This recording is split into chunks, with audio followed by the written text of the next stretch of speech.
Welcome to the Fit Diet Podcast, where we'll learn the processes and habits of healthy eating, exercise, and lifestyle. Food for fitness, if you will, with the founders of MindMuscleMemory.com, Miles Betcha and Greg Rando.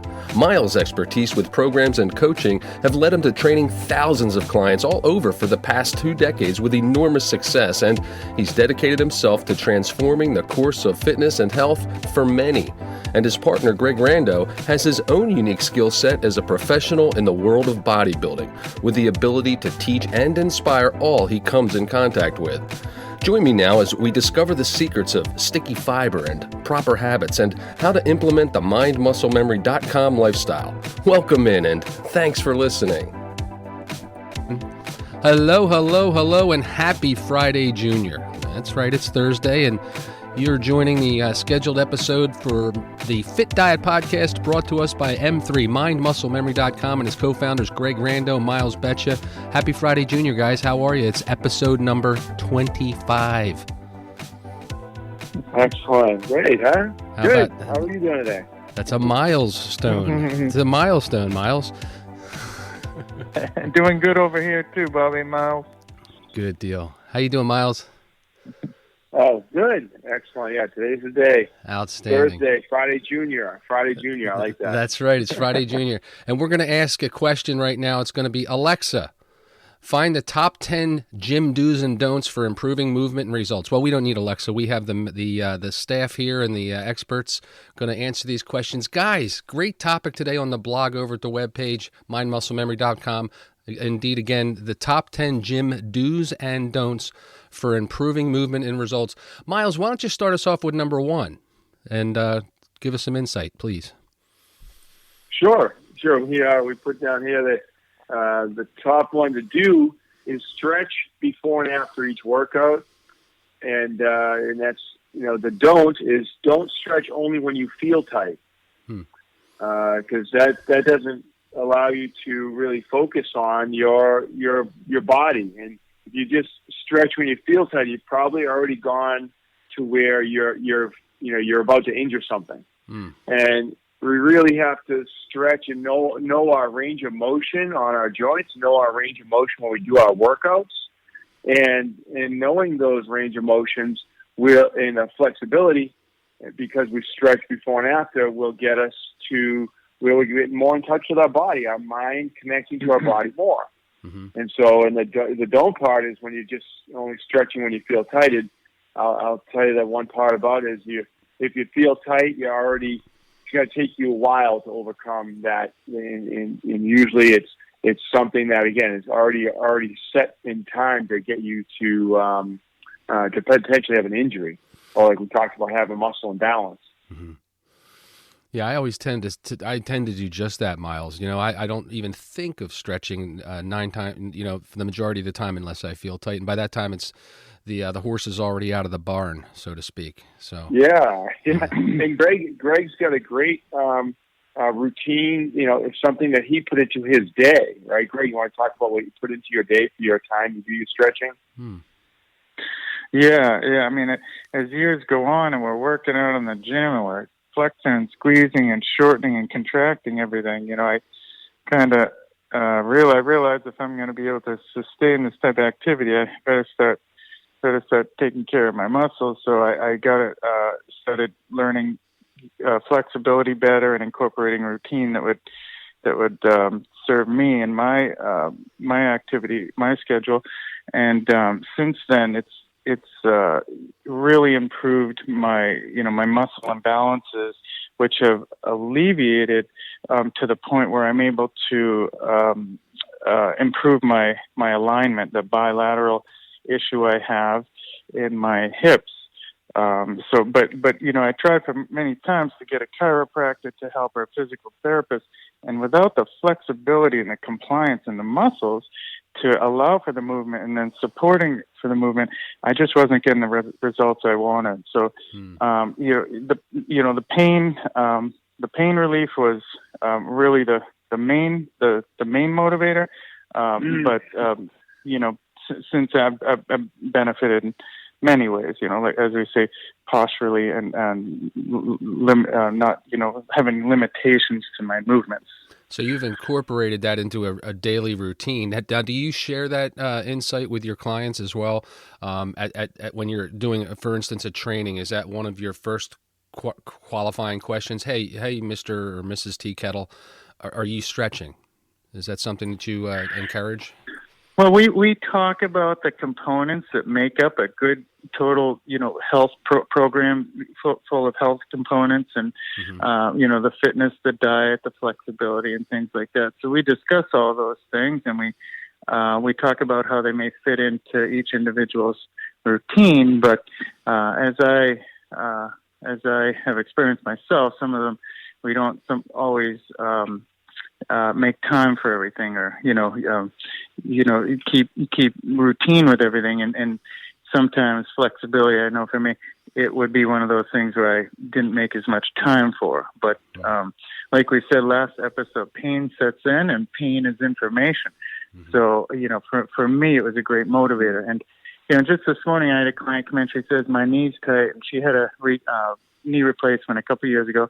And she plays a lot of golf. The exercise alone is very good for her, but when she plays golf, she puts a little stress around on that, mainly the patella tendon area. And we always talk about those lower body stretches will help keep the muscles around the leg and the knee loose and allow for more range of motion through that knee. And she could probably alleviate that, but we forget about it, and then the pain sets in. It's like, oh yeah, I have to get back to the stretching. So if we can just do that, and my experience is putting that into the routine. I went from I don't know if I told Miles, I tell people I felt my age, and then I felt 20 again. My lower body didn't have any pain in it. My hips took a lot of, if not the majority of the inflammation out of my body was stretching along. That's incredible. Yeah. Yeah, and that's what I meant. You put it like as a whole routine. It's like a workout in itself, at the time-wise, right? Like a 30 minutes, totally. 45 minutes? Or... Anywhere, yeah, from 40 minutes to usually an hour. So, 30, depending on my time, but my normal routine goes 40 to about an hour, and that's doing what we do during our strength training, putting a lot of mind and muscle control into it. It's kind of trying to bring those muscle patterns, to beyond where they've been before, with positioning and more flexibility. So yeah, it's something I try not to rush if I have the time.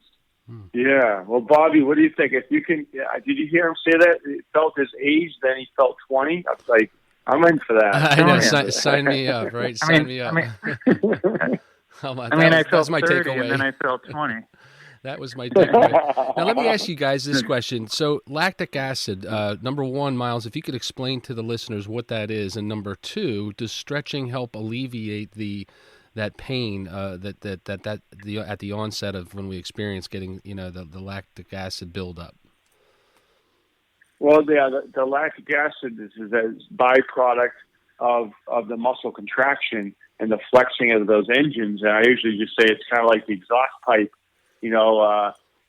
So it's your exhaust pipe is blowing. Now if you have good circulation because of your cardiovascular system and hopefully loose enough muscles, but then you can dissipate that. You can get it out of there a little bit quicker than if you. But it's still always going to be there. It's just a matter of how many reps, how much time you spend under that tension, how much lactic acid will build up. But certainly, if you have a good flexible muscle belly, and you have good circulation and circulatory system, then you can somewhat dissipate, get the exhaust out of there a little bit quicker than you might normally. But it's always going to be a little bit of a buildup, that's for sure. Gotcha. Yeah, that's excellent news. Yeah, and I enjoy that insight too about going back to rewinding a clock. I'm all about that for sure. Number two, I know, right? Number two, do use cables, weights to build foundational strength and movement patterns. That's what we want to do. We don't want to jump straight into the functional or power focused movement patterns and exercises. So we want to use cable weights. Expound on that a little bit, because I think a lot of guys, a lot of people, there's, they have that mindset they have an old school thinking. Maybe it was from gym class in the 8th grade where, it was use the dumbbells, use the barbells, and the cable weights and machines, they're not so good. Can you dispel that myth a little further, Miles? Sure. I'll start off. And as we say, cable weights is sort of even a machine is going to have a cable that's attached to the weight stack. So, you can have that constant tension. So if you're doing a tricep machine or a tricep cable, they're going to have that cable attached to the weights. You're going to have that constant tension that you can focus on your muscle doing the movement pattern. And if we look at what don't to do, and if we don't get our muscle bellies warmed up, and we just jump into a plyometric movement or a functional throwing a weight up over the head like a push press, and we're locking out our elbows and our shoulders are taking the shoulder joint is getting stressed without fully having the muscle bellies activated, warmed up, and everything, then it's going to put too much stress on your connective tissue, your connections there in your joints, rather than using something where you can really make sure you're using your muscles and the muscle bellies and having the muscle find to work the best for you. Excellent. Yeah, I agree. Right, Greg. Greg, you usually do a lot of a warm up of the muscle belly before you start increasing the power of it, right? Or the functionalness of the movement, or working things sets. like that, right?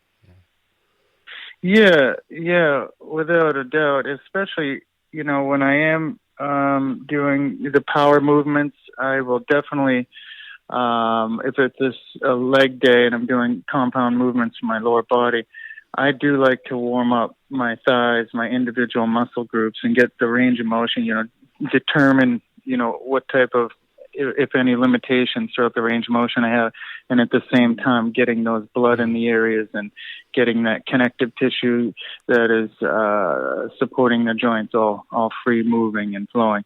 And then you can exert some power and a lot of tension and, impact into those areas while they're warmed up and stimulated. That ties into the stretching too. It's wise advice. For sure. Yeah. Great point. It brings it right into the whole idea of making sure that your mobility of your muscle bellies is there with flexibility, so you know where you're going with everything. Yep. Yeah, I think it's all an integrated system, and today we're discussing with Greg Rando, Miles Betcha, the co-founders of MindMuscleMemory.com at M3, the top 10 gym do's and don'ts for improving movement and results. Be sure to get over, check this blog, which is in written form, written by Miles. He's authored it. You can use it for reference over at the website. There's so many opinions about what you should and shouldn't be doing in the gym, but at M3, they focus on results, and they focus on improving not only your nutrition, movement, but by helping you reach your greatest potential. So they've got over 30 years of experience in the fitness industry, helping hundreds of clients reach their goals, and they want to help you too. So they've compiled this list, and we're going to get into number 3 right now. Greg, do use the range of motion you have available that day for your workout. Don't push beyond your available range of motion and limitations. Seems like common sense, but why don't you give us a little more detail? Yeah, it's similar, sort of what we just talked about. Why it's important to perform some flexibility exercises. Usually before the workout, maybe some dynamic flexibility exercises, and from within that you'll be able to determine some limitations or some tension tight areas in the muscles or joints, right? And then that will help us be able to formulate more of a better warm up process going forward to getting those muscles warmed up and stimulated that we want to target. And at the same time, we're going to be determining our range of motion and how healthy the joints feel that day, and and sometimes I know. Yeah, and I know sometimes for me, with the wear and tear of one of my shoulders, there's a little bit of an issue with the overhead stuff. So some days it's some days I don't feel as comfortable with the range of motion overhead, as I do others. And some of that's determined, based on my flexibility or just the stiffness in the area that I need to address previous. Yeah. So then like you said, then you won't want to push further beyond that if that's kind of getting you for that day, right? Yeah, exactly. It's very important to determine that. And particularly for my shoulder, and sometimes I'll even do some more rotation exercises for the joint, and as I learn more about where the sticking point or the lack of rotation is, and it sure is all important going forward within the workout to address not only what you can do, but how hard to push yourself that day. Excellent. That also makes sense. Number 4 is one that I appreciate. Not all of the listeners out there are professional bodybuilders like Arnold Schwarzenegger, but he spoke to this very, very topic in one of his training videos. Number 4, do mix it up. Mix it up. Don't do the exact same thing every workout. Now, where this was applicable in Arnold's illustration of mixing it up was he says you have to mix it up. And I can't do a good Arnold, so I'm not even going to attempt it. But he said, you walk into the gym and your mind's smart. Your brain is smart. It knows you're going to go over to the chest press. It knows you're going to load up so many plates. It knows you're going to do so many repetitions. And then from there, you're going to go on to the next exercise. He says, if you want to shock your system and you want to have experience growth, and that means it doesn't necessarily mean, physique that's like Arnold or a bodybuilder, but just with any individual, mix it up. Miles, speak to that. Why is that so important? You want to change it up. It allows your body to test, to basically have variety. I mean, they like to do things like say a dumbbell row is going to be a dumbbell row, but if you change your position of your legs a little bit, if you put your body in a slightly different angle, you're going to feel maybe your upper back more, or if you do it, like I said, or you're going to feel your lats, because your lats are doing the work of the row, but you could direct it more to connect to the middle of the lat versus the upper back and the lat connected. So you certainly going to keep doing these standard exercises because those are the muscles we have, and we need to keep those conditioned and burning the calories out of them and keeping them really lean and strong. So you try to find things of change, and it might be that you change your repetitions for a week or two to a bunch of higher set repetitions, because you just want to, condition that endurance a little bit more, or then go back to a little bit more of a heavier strength. So it's all going to help the body condition over and over again. It also helps your mind be a little bit refreshed as well. Yeah, keeps you interested. Because you're going to keep interested. Oh, can I do this weight I was doing, before for sets of 12? Can I do this for more than 15 repetitions on maybe 2 sets? Instead of doing 3 sets of 12, I'll do 2 sets of 16, 18, 20 reps with that weight. Or it might be something like that. So you have to be able to keep your mind and your attention and also your muscles feeling the different methods that you're going to put it through. Well, that's what he was saying, to finish that thought. Like he would say, okay, so today I'm going to keep, he's talking to his brain essentially. He says, today we're going to mix it up and keep you guessing. So instead of doing, going over to the bench press, now we're going to start with, another exercise completely, and it shocks the muscle and it just keeps it on edge, so to speak. So, it keeps you interested. It keeps the body guessing. It keeps the body constantly adapting, because the body and the mind are so adaptable. Yeah, definitely. Now, here's a good one.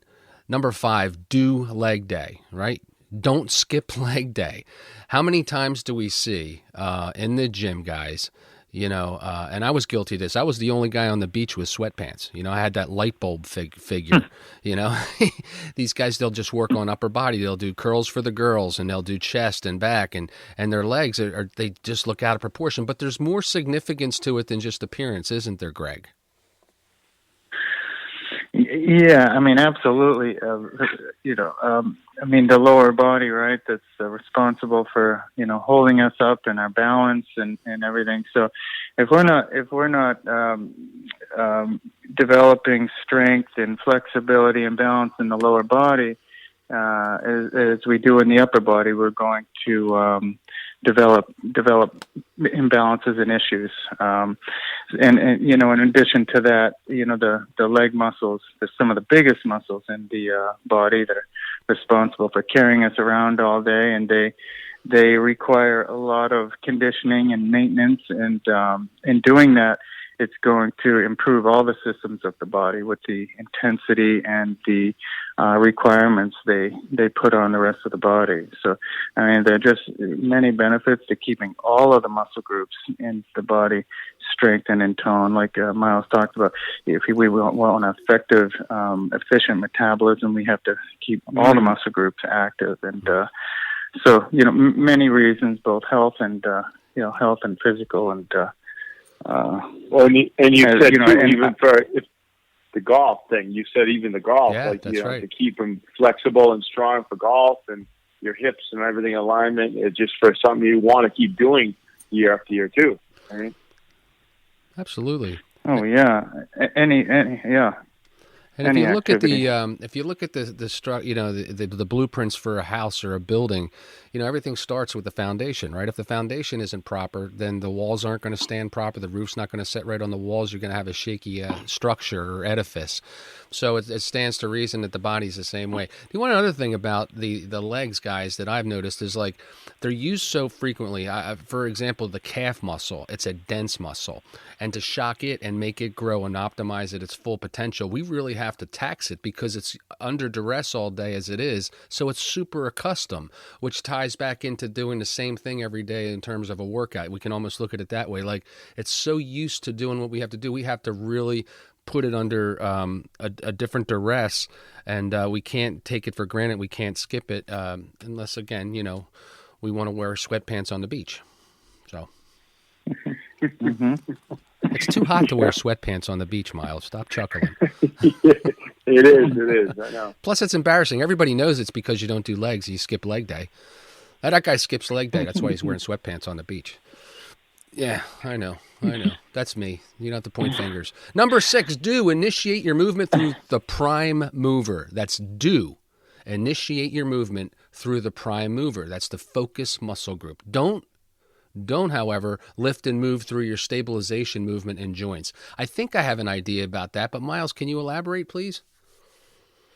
Yes, and we've touched on this in a previous episode as well. If you want to, review through our previous Fit Diet podcast episodes, we encourage that all the time.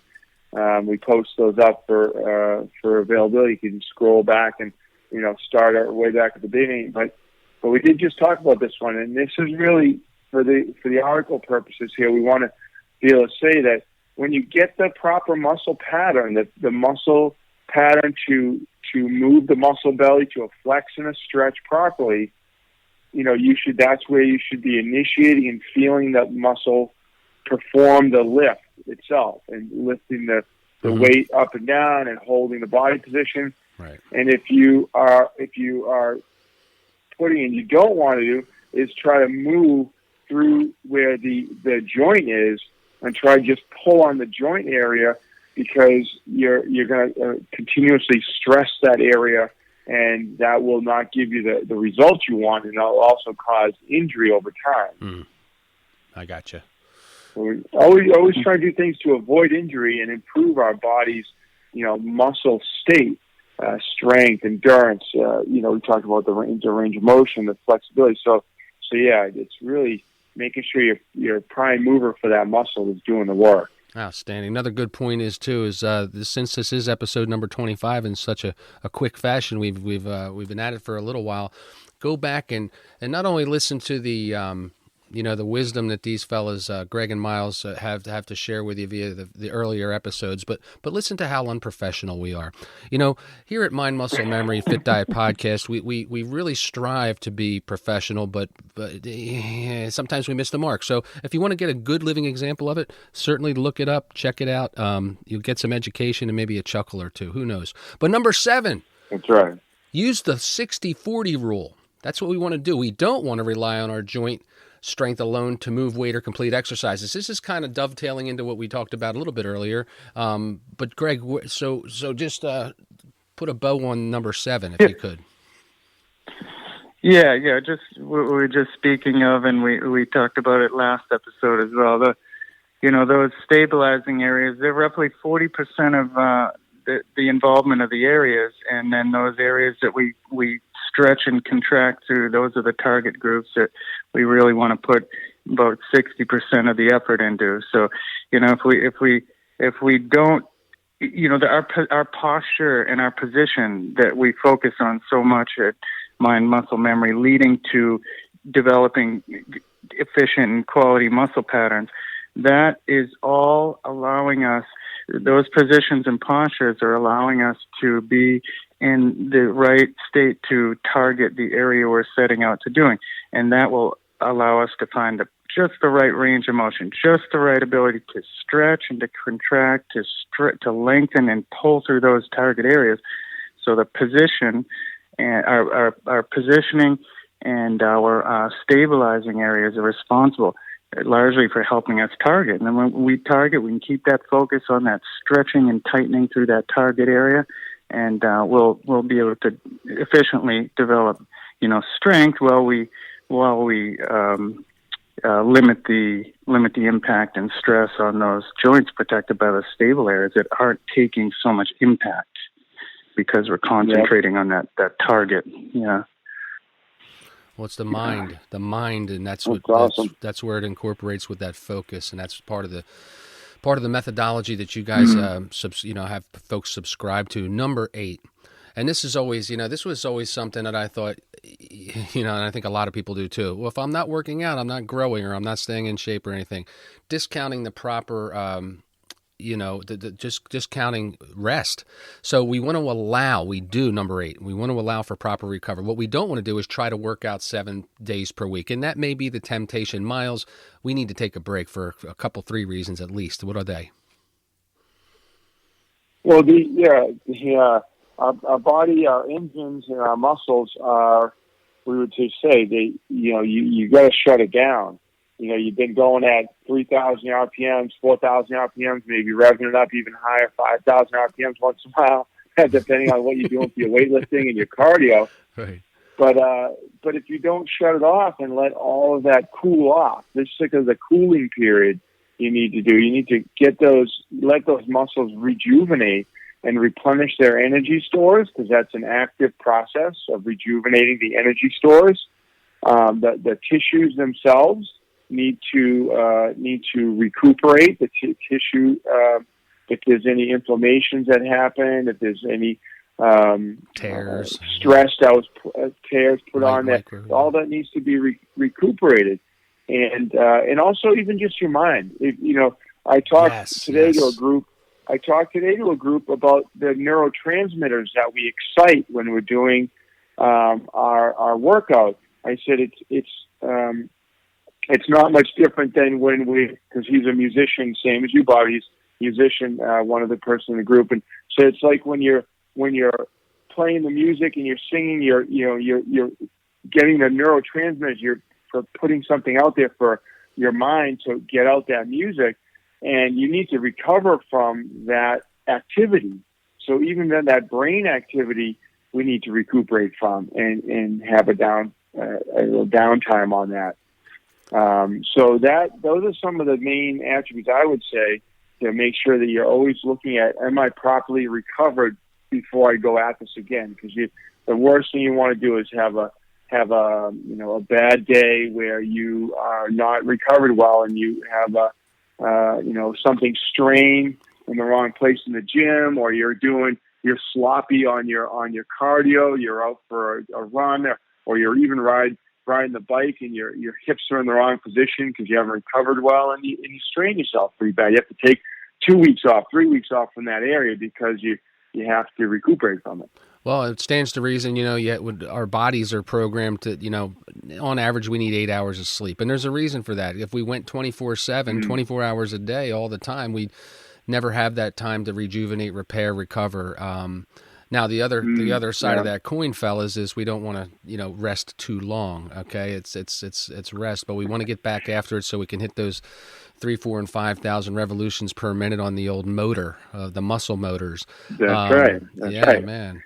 So number 9, do something fun. Use your muscles in a way that's fun, functional, that incorporates the total body. We'll get into a couple examples of that. We don't want to stay in the gym alone and become stagnated and bored. And that speaks, Miles, to what you were just saying again about, staying interested and active and curious. We get that muscle, that mind fatigue, that burnout factor. Keep it fun. No, Greg? What do you do to keep it fun? Yeah, mix it up with any type of outdoor activity. I used to play basketball when I could see real well. We'd warm up before workouts, right, Miles? We'd play for hours after. If we didn't work out, we'd get exercise by playing ball. Bobby, you're big. You love playing ball. Some type of flexibility stuff. A yoga class. For me, I know, walking on the beach. Here I was just going to say, you different. like to walk on the beach down there, right? That's good stuff too. Yeah, it's That's a little different type of activity, and any type of I always encourage people if you're able to get outside in the colder weather and do some skating or even skiing, or down here in Florida people can play tennis and golf. Anything, we want to try to keep up some type of exercise routine that consists of a balance between resistance, strength, movements, and some cardiovascular activity.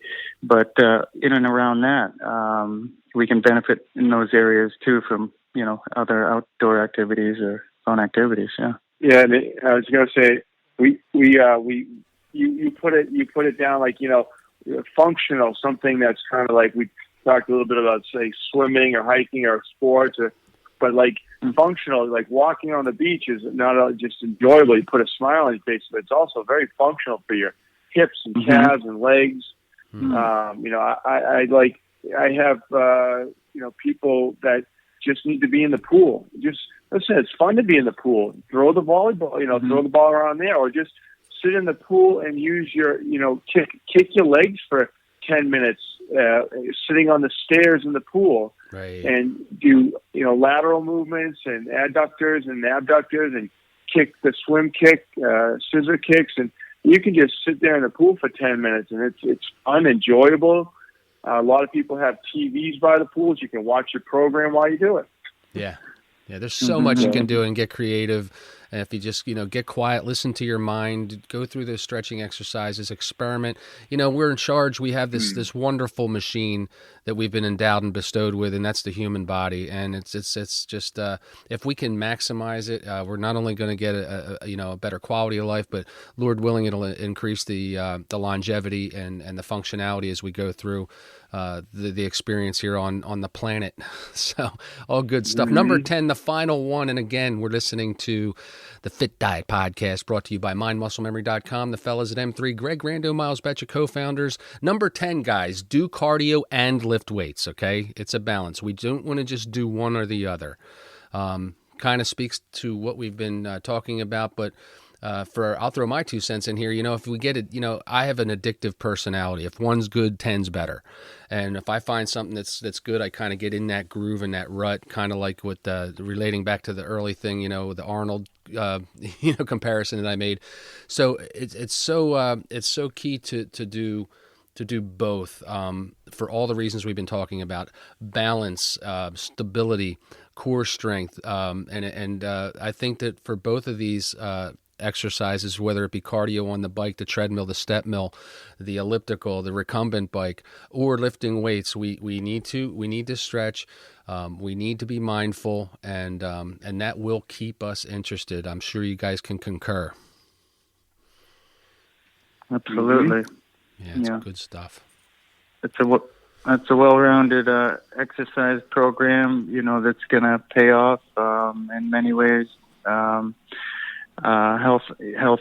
and I always do. I tell people that the strength training's good, but we have to maintain our bodies while we're not in the gym. So, keeping all the systems, the cardiovascular system, the respiratory system, the circulatory system, with some aerobic activity, which helps promote recovery, and then the flexibility, which also helps the recovery and stimulation of the mind and the body too. So it all kind of works together to give a good overall, encompassing feeling of well-being. And mind, muscle, memory. We do provide information to help others incorporate these practices to the point where they feel comfortable with their abilities and they're able to get the results that we really try to talk about. I know. I had a guy come up to me. I was on the bike at the gym the other day, and a pro bodybuilder came up to me and he says, "You doing a show, Bobby?" And I said, "No, why?" He says, "That's the only damn time I do cardio," because I was doing cardio. In other words, this individual is, when it's perceived as though he needs to lose body fat or get his body composition down to a certain aesthetic look, that's when he incorporates it. Now, that's one way of looking at it, but this is at the M3's top 10 gym do's and don'ts. We're trying to get across a more balanced lifestyle, not go too far into one or the other. Look, everybody likes a donut, but we don't want to eat it, make it a main staple of our diet. So, yeah. Well, and it's good you had said a little bit of that, because when we started talking about the do's and don'ts of the cardio and the lift weights, right away I thought about the earlier comment about the lactic acid, build up. So that's what I thought. Yes. If you can keep that circulation, yes, good circulation, even in the off season or when you're not going to be competing, then you're going to be that much more prepped and be able to get into it even better. I would think that would be my comment for that particular person or anybody listening that a good heart and conditioning and the circulation is just going to help you help the other. to help the other. Yeah, great point. Yeah, I totally think so. I think that it's been a valuable episode. Number 25 brought the juice, brought the gear, brought the stuff, right? M3's top 10 gyms and don'ts from mindmusclememory.com. Be sure to visit the webpage. Check out the swag. They just came out, if you look on the webpage there over at Shop M3 Gear, the M3 long sleeve in the winter months, you can sport and style and stay warm and look great. Great fabric. You get some longevity and good use out of it. Plus, you'll let everybody know that you're representing M3. And until the next time, you have been listening to the Fit Diet Podcast with, again, co-hosts Greg Rando and his partner Miles Betcha. I am your host, Bobby Stein, and thanks for listening to the Fit Diet Podcast. And until next time, take good care.